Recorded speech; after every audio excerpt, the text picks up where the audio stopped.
राजनीति में कुछ नतीजे सिर्फ आंकड़े नहीं होते, वो एक पूरी कहानी कह जाते हैं। आज हम मध्य प्रदेश की बरघाट विधानसभा सीट की ऐसी ही एक कहानी को समझने की कोशिश करेंगे, जहां 2023 के चुनाव नतीजों ने कई बड़े सवाल खड़े कर दिए।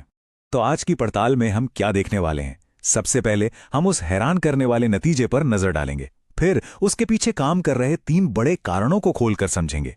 इसके बाद हम थोड़ा पीछे जाकर पिछले 30 सालों के पैटर्न को देखेंगे और अंत में हम आगे के रास्ते पर बात करेंगे।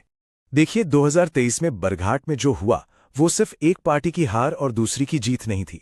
ये एक बहुत बड़ा, एक जबरदस्त उलटफेर था जिसने 2018 की पूरी तस्वीर को ही पलट कर रख दिया। अब जरा इन आंकड़ों को देखिए। ये सिर्फ नंबर नहीं है, ये कहानी बताते हैं।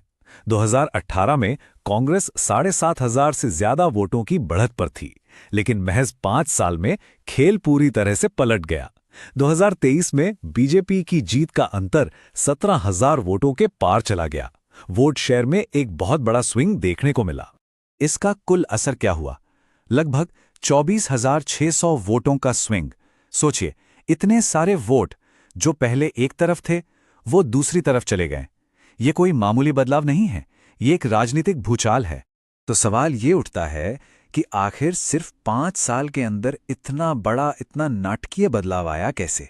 इसके पीछे की वजहें क्या थीं? चलिए इसी को समझने की कोशिश करते हैं।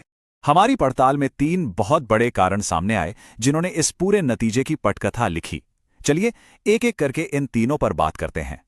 पहला कारण, और ये बहुत दिलचस्प है, वो था मतदाताओं का जबरदस्त उत्साह। बरघाट में 88.3% वोटिंग हुई। अब जब इतने ज्यादा लोग वोट डालने के लिए निकलते हैं ना, तो लड़ाई सिर्फ मुद्दों की नहीं रह जाती। लड़ाई इस बात की हो जाती है कि कौन सा संगठन अपने वोटरों को घर से निकालकर बूथ तक लाने में ज्यादा कामयाब रहा। और यहीं पर एक जिम्मेदार नागरिक समाज की भूमिका आती है। जब लोग इतनी बड़ी संख्या में अपने अधिकार का इस्तेमाल करते हैं, तो यह जरूरी हो जाता है कि संवाद सम्मानजनक हो और सूचना पर आधारित हो। हमारे संविधान की भी यही भावना है कि हर व्यक्ति को अपनी बात रखने का अधिकार है, लेकिन एक जिम्मेदारी के साथ। अब आते हैं दूसरे और शायद सबसे अहम कारण पर, जमीनी मुद्दे।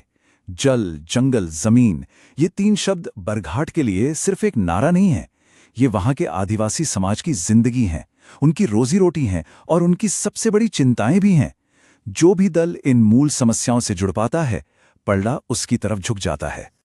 और तीसरा कारण, संगठन की ताकत का फर्क। देखिए, एक तरफ बीजेपी की एक मजबूत, अनुशासित मशीनरी थी, बूथ लेवल तक मुनज्जम। उनके पास व्हाट्सएप प्रमुख जैसे आधुनिक तरीके भी थे लोगों तक पहुंचने के लिए। वहीं दूसरी तरफ कांग्रेस का कैडर बरघाट में थोड़ा कमजोर दिखा। जमीनी स्तर पर कार्यकर्ताओं की कमी महसूस हुई।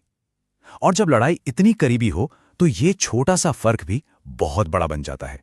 अच्छा, अब थोड़ा और पीछे चलते हैं, क्योंकि 2023 का जो नतीजा है ना, वो कोई एक दिन की कहानी नहीं है। ये बरघाट के पिछले 30 साल की राजनीति का एक अहम हिस्सा है।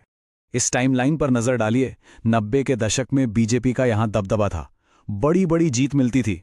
फिर 2013 आते आते देखिए, जीत का अंतर सिमटकर सिर्फ 269 वोटों पर आ गया। कितना करीबी मुकाबला। 2018 में पासा पलटा, कांग्रेस ने सीट निकाल ली।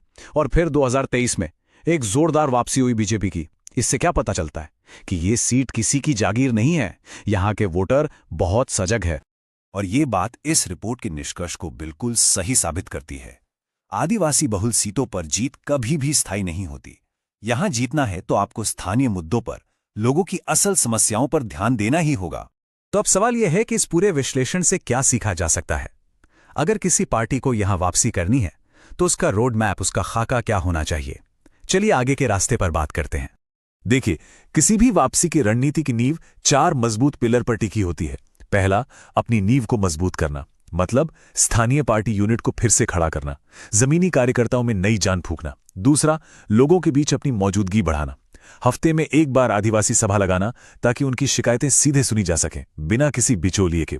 तीसरा, एक ठोस वादा करना, जैसे एमपी गारंटी कार्ड, जो पानी और जमीन के पट्टों जैसे मुद्दों पर राहत देने का भरोसा दे। और चौथा, आज के जमाने के हिसाब से संवाद करना, हर गांव में व्हाट्सएप ग्रुप बनाना ताकि सही जानकारी पहुंचे और अफवाहों को रोका जा सके।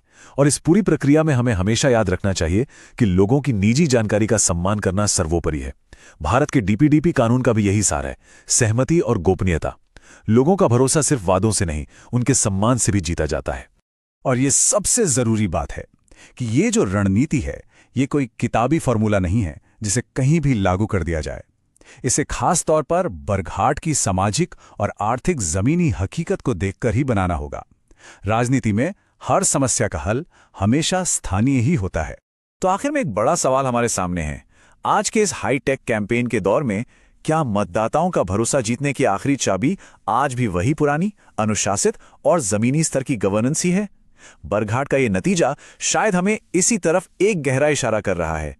अगर आप एक जन केंद्रित नेता बनना चाहते हैं और अपने निर्वाचन क्षेत्र का उत्थान करना चाहते हैं, तो blueprintstrategies.ai से mgr@blueprintstrategies.ai पर संपर्क करें या 08042041602 पर कॉल करें। Purpose beyond politics.